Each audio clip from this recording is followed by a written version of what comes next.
Bienvenidos. Hoy os voy a hablar de enfermedad y vías de transmisión del SARS-CoV-2. La capacidad de unión al receptor de la angiotensina 2 por parte del SARS-CoV-2 es de 10 a 20 veces superior que la del SARS-CoV. Este microorganismo se puede anclar en distintas zonas del cuerpo, produciendo distintas patologías, en pulmones, a nivel gustativo, pérdida también de lo que sería el olfato, el dedo COVID, que es ese dedo que podéis ver en la diapositiva, inflamado y rojo, puede afectar también a nivel del intestino, produciendo diarrea, se puede unir al páncreas, todo esto depende de este receptor que estábamos comentando. La unión del SARS-CoV con este receptor de la angiotensina 2 ocasiona una elevada expresión del receptor, pudiendo ocasionar lesiones a nivel de las células alveolares. Este daño a las células alveolares puede desencadenar una serie de reacciones sistémicas e incluso la muerte. Vamos a ver la primera pregunta. La mayor vía de contagio es por contacto directo. Según tanto la Organización Mundial de la Salud como el ECDC, la principal vía de transmisión del SARS-CoV-2 son las gotas al toser o al estornudar, expelidas por una persona que está infectada. Estas gotas son gotas de más de 5 micras y capaces de transmitirse a una distancia de hasta 2 metros. La segunda vía de transmisión sería el contacto directo con superficies en las que tengamos esta partícula viable y que hayan sido contaminadas por estas gotículas de las que hablamos. Esto puede ser tanto por un contagio directo, por ejemplo una mano que pueda estar infectada, o al tocar superficies u objetos contaminados, y a continuación tocarse ojos, nariz y boca. También se podría dar una transmisión por aerosoles en espacios cerrados o en gotículas menores a 5 micras, pero esta es una fuente de exposición inferior, es decir, menor. Lo más importante es que nos acordemos de estas gotas de más de 5 micras y que pueden llegar hasta 2 metros de distancia. Por lo tanto, la mayor vía de contagios por contacto directo es falsa. Cuando tenemos una enfermedad infecciosa, hay dos cosas que nos preocupan mucho, hasta que ya tenemos más datos y más evidencia científica. La primera es a qué distancia podemos ser infectivos. Como veis en esta gráfica, esa distancia fluctúa mucho según las enfermedades infecciosas. Las enfermedades que se transmiten en partículas que son mayores de 5 micras, como puede ser el SARS-CoV-2 o la gripe, no pueden llegar hasta 2 metros, pero hay otras, como por ejemplo la tuberculosis, que es por partículas menores de 5 micras y que puede alcanzar distancias mucho mayores.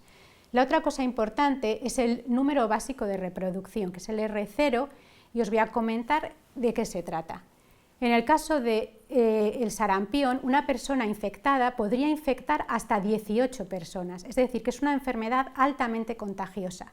El SARS-CoV-2 podría infectar de 2 a 3,3. Entonces, ese es el número de si una persona está infectada, a cuánto se calcula que podría llegar a infectar. Últimamente, exactamente ayer, hubo una variante en Reino Unido y entonces el ECDC la está estudiando porque esta variante se cree que tiene un R0, es decir, un número básico de reproducción mayor. Si no tienes ningún síntoma de estar enfermo, no puedes transmitir el virus SARS-CoV-2. ¿Qué pensáis sobre esto? Ya hemos visto cuáles son todos los síntomas del COVID, porque bueno, pues el Ministerio ha informado mucho sobre esto, ¿no? De tos, fiebre, cansancio, dolor de garganta, dolor de cabeza, diarrea, fatiga, dificultad para respirar. Obviamente, si una persona se siente con esta sintomatología, lo que debe hacer es quedarse en casa. Pero es que hay muchas personas que no tienen síntomas y sin embargo están infectadas y lo más importante, pueden infectar a otras. Estas personas se llaman personas asintomáticas, son asintomáticas, pero como comentábamos están infectadas y por lo tanto si no tienes ningún síntoma de estar enfermo no puedes transmitir el virus SARS-CoV, es falsa. Las personas sanas sin patologías previas no pueden adquirir la enfermedad COVID-19. Como hemos visto, el COVID-19 es una clínica de cuadros respiratorios que puede ir desde un resfriado común hasta una neumonía grave con síndrome de distrés respiratorio, shock séptico y fallo multiorgánico. Las personas sanas, sin patologías previas, sí que pueden adquirir esta enfermedad COVID-19, puede que lo pasen como un resfriado o puede que tengan una patología más grave, pero sí que lo pueden adquirir. La diabetes es un factor de riesgo en la enfermedad del COVID-19. Algunos factores de riesgo serían la edad, si eres mayor de 60 años, si tienes una enfermedad pulmonar de base o algunas enfermedades crónicas como la diabetes o la insuficiencia renal. Así que sí, es verdadera, la diabetes es un factor de riesgo. Las personas con patología pulmonar secundaria al tabaquismo tienen mayor gravedad al adquirir el COVID-19.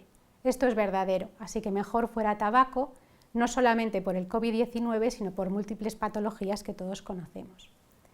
Se han descrito formas graves tanto en jóvenes como en mayores.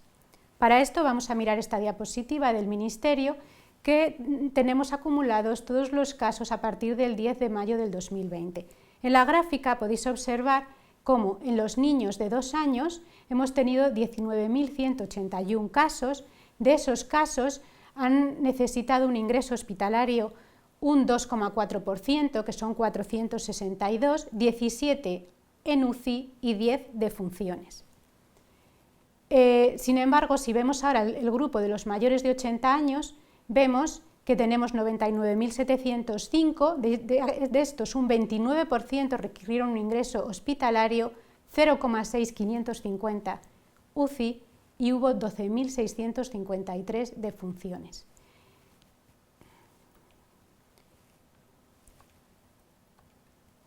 Así que sí, se han descrito formas graves tanto en jóvenes, como vemos, como en mayores. Es verdadera. De hecho, fijaros en el grupo de 15 a 29, donde tenemos un índice de casos mucho mayor, de 315.165, de los cuales solo requirieron un ingreso hospitalario un 0,9%. Pero sí, hay formas graves en ambos. La enfermedad en los hombres presenta mayor gravedad que en las mujeres. Los hombres tienen un nivel más elevado de la expresión del EK2 en sus células alveolares, así que esta es verdadera. Eso no quiere decir que las mujeres no se infecten. De hecho, si vemos esta gráfica del Ministerio, vemos que el número de mujeres infectadas a partir del 10 de mayo ha sido de 808.354, algo superior al de hombres, que era 730.699. Es decir, ambos nos podemos infectar. Sin embargo, como los hombres tienen más receptores de la EK2, pueden tener una mayor gravedad. Lo mismo ocurre con los asiáticos y los caucásicos. En el caso de los asiáticos tienen también un nivel más elevado de expresión de la EK2 en sus células alveolares que los caucásicos o afroamericanos. Los niños no pueden infectarse.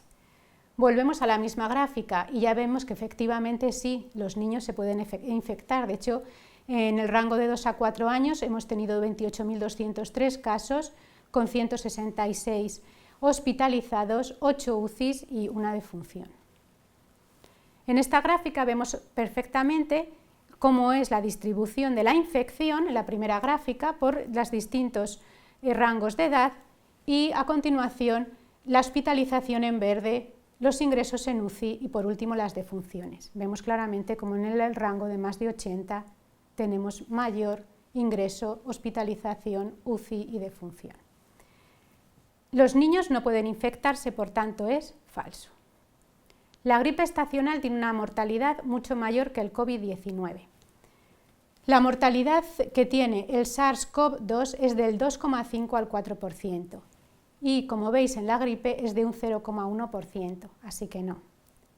Esta sería falsa. Hasta aquí esta primera parte. Luego os hablaré del diagnóstico microbiológico. Gracias.